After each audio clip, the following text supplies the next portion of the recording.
Hi, and welcome back to my channel. In this series, I discuss all of the books that I'm loving right now, reading right now, and have on my to-read list. So let's jump right into it. This week, I told you in my video last week that I was intentionally going to read books that only brought me joy.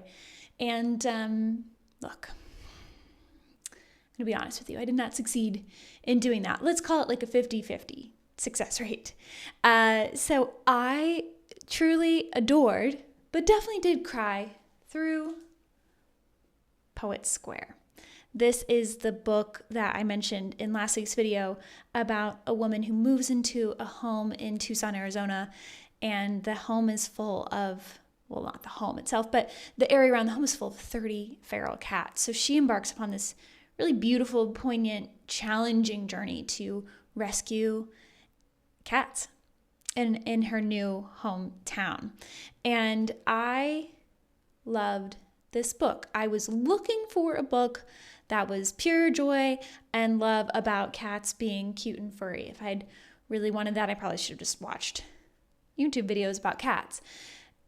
It was that, and she has some really lovely anecdotes about the sweet little cat she brings into her life.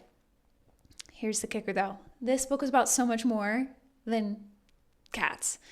It was about loss and pain, death, survival against all odds, and the pure love and care we give to animals, and particularly cats in this case. I found it moving and poignant, and she really touched on the ways in which she hadn't really cared for herself, that she shows up for the cats in these really beautiful ways, and in turn is able to care for herself and her own challenges and struggles and traumas in new and surprising ways, even to her. So Poets Square, just finished it and truly loved it, but did not succeed in my endeavor to read books that only made me happy.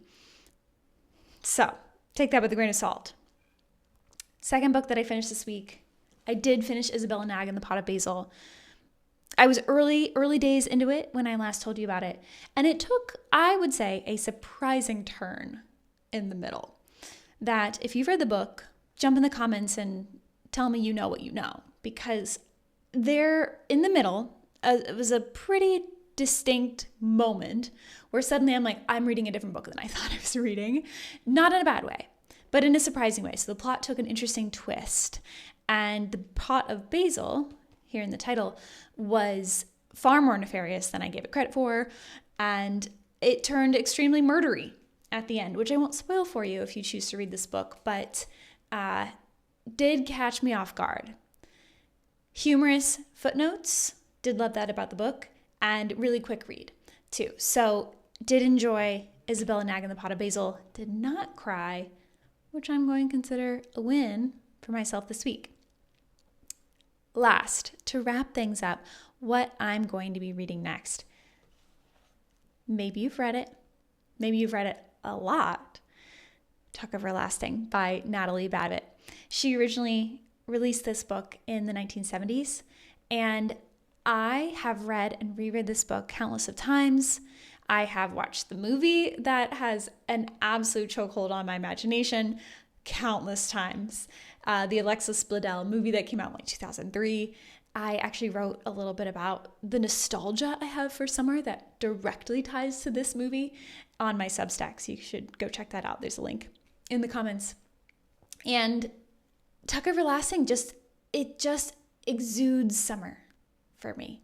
And as we're in mid-July, we're moving towards August, we're moving towards kind of those long, languid, slow days, the afternoon thunderstorms, the point at which summer starts to turn slowly but surely, inevitably, into fall.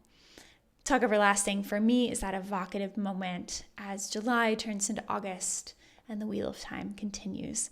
So that is what I'm reading next, Tuck Everlasting by Natalie Babbitt. Just finished ISABELLA NAGG and the Pot of Basil and Poets Square, a memoir in 30 cats. So that's, you know now what I know. That's what I've been reading. That's what I will be reading. And I want to hear what you're reading in the comments. As always, tell me below, and I'll see you next time.